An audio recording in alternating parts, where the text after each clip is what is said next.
माननीय सदस्य श्री उमेदराम बेनीवाल जी,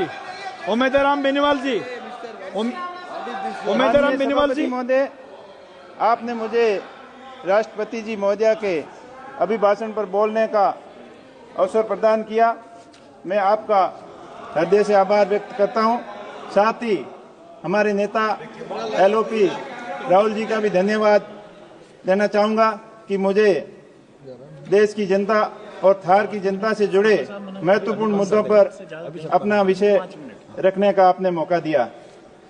राष्ट्रपति महोदया के अभिभाषण से सरकार की नीतियों, उपलब्धियों, योजनाओं का उल्लेख किया गया, जो लोकतंत्र की एक महत्वपूर्ण परंपरा है। लेकिन आवश्यक है कि हम इस अभिभाषण की गहराइयों से समीक्षा करें और देखें कि इसमें कितनी वास्तविकता है और कितना खोखलापन है। इस अभिभाषण के अंदर दलितों और महिलाओं की बात की गई, लेकिन आज देश के अंदर जिस प्रकार दलितों के ऊपर अत्याचार बढ़ रहे हैं, वो वास्तव में चिंता का विषय है। हाल ही में मेरे संसदीय क्षेत्र के बलोत्रा शहर के अंदर दिन दहाड़े एक दलित युवक विष्णाराम की हत्या दिन दहाड़े चाकुओं से गोद कर दी गई और 2 महीने बीतने के बाद भी नामजद अपराधी अभी पुलिस की गिरफ्त से बाहर है। ये बहुत ही बड़ी चिंता का विषय है। अभिभाषण में देश की वास्तविक समस्याओं, महंगाई, बेरोजगारी, असमानता, कृषि संकट, किसान आंदोलन, भ्रष्टाचार और मणिपुर हिंसा और महिलाओं की सुरक्षा, न्यायपालिका की स्वतंत्रता, इन पर कोई ठोस चर्चा नहीं की। इससे दिखता है कि सरकार इन मुद्दों को लेकर अपना ध्यान भटकाना चाहती है। मैं किसानों की बात करूंगा। भारत एक कृषि प्रधान देश है और देश की 75% से ज्यादा आबादी ग्रामीण क्षेत्रों में रहती है और कृषि के ऊपर निर्भर है। हाल ही में देश के अन्नदाता की हालत बहुत खराब है। सत्ता पक्ष की ओर से बार बार किसानों की आय दुगनी करने के कई वादे किए गए और 2022 तक किसानों की आय दुगनी करने का वादा बार बार दोहराया गया, लेकिन 22 निकलने के बाद भी आज किसानों की आय दुगनी के बजाय किसानों की आय आधी रह गई है। किसान बहुत ही संकट में है। सिंचाई का पानी किसानों को समय पर नहीं मिलता, बिजली समय पर नहीं मिलती। माननीय प्रधानमंत्री जी ने वहां बाड़मेर के अंदर 2014, 2018, 19, 23 4 बार ये वादा करके आए थे कि मेरे किसान भाइयों और बहनों, गुजरात के कच्छ के अंदर आम और अंगूर हो सकते हैं, तो बाड़मेर के थार क्षेत्र के अंदर आम और अंगूर की खेती क्यों नहीं हो सकती? हो सकती थी, लेकिन आपकी नीति सही नहीं थी।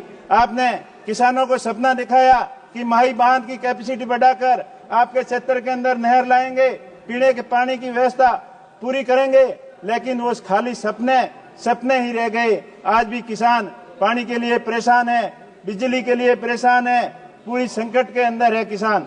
अब मैं बात करूं, राष्ट्रपति जी ने अभिभाषण में JJM के बारे में जिक्र किया, जल जीवन मिशन योजना के बारे में। जल जीवन मिशन योजना की स्थिति बहुत ही खराब है। सरकार के हजारों करोड़ रुपए खर्च होने के बावजूद भी धरातल के ऊपर उसका काम नहीं दिख रहा है। मेरे संसदीय क्षेत्र में सबसे निचले पायदान पर प्रोग्रेस है। कई जगह लाइनें डाल दी गई, लेकिन उसमें पानी का अता पता नहीं। कंस्ट्रक्शन इतना घटिया निर्माण है, सही योजना का सही प्लानिंग नहीं होने की वजह से किसानों को पीने का पानी नहीं मिल पा रहा है और साथ ही साथ पशुओं के पानी के लिए कोई गणना नहीं की गई है। मान्यवर, यही हाल किसानों को बिजली का है। आज देश के 75 साल बाद में, आजादी के 75 साल बाद लाखों घर देश के अंदर आज भी अंधेरे के अंदर अपना जीवन यापन कर पा रहे हैं। मेरे संसदीय क्षेत्र में 70,000 से अधिक लोग आज भी अंधेरे के अंदर जी रहे हैं। मेरा सरकार से मांग है कि अंधेरे के अंदर जीवन यापन करने वाले लोगों को बिजली के कनेक्शन मुहैया करवाए और RDSS स्कीम के अंतर्गत बिजली तंत्र को मजबूत किया जाए, ताकि आने वाले समय में बिजली संकट से मुक्ति मिल सके।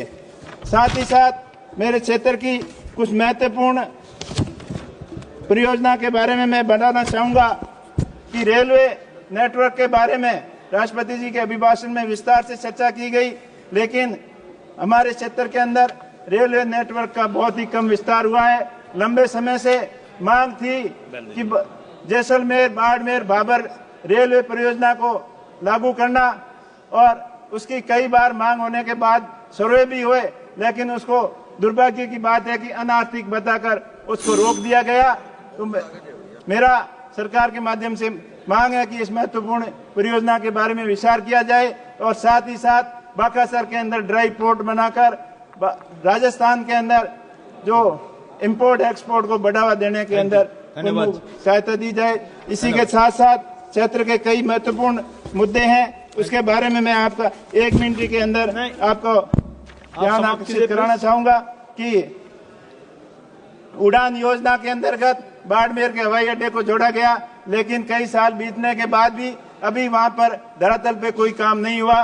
साथ ही साथ वहां प्रधानमंत्री आवास की स्थिति बहुत ही खराब है, दयनीय है, और इतनी राशि कम होने के बाद कोई किसान पात्र योग्य अपने आवास का निर्माण नहीं करा पा रहा है। तो मेरा आपके माध्यम से मांग है कि प्रधानमंत्री आवास की में कम से कम अब 5 लाख रुपए किस्त की जाए, और साथ ही साथ सांसद निधि को भी बढ़ाया जाए, जो माननीय सदस्य श्री हेमांग जोशी जी 50 करोड़ किया जाए। आपने मुझे बोलने का मौका दिया, आपका बहुत बहुत आभार, धन्यवाद। हेमांग जोशी।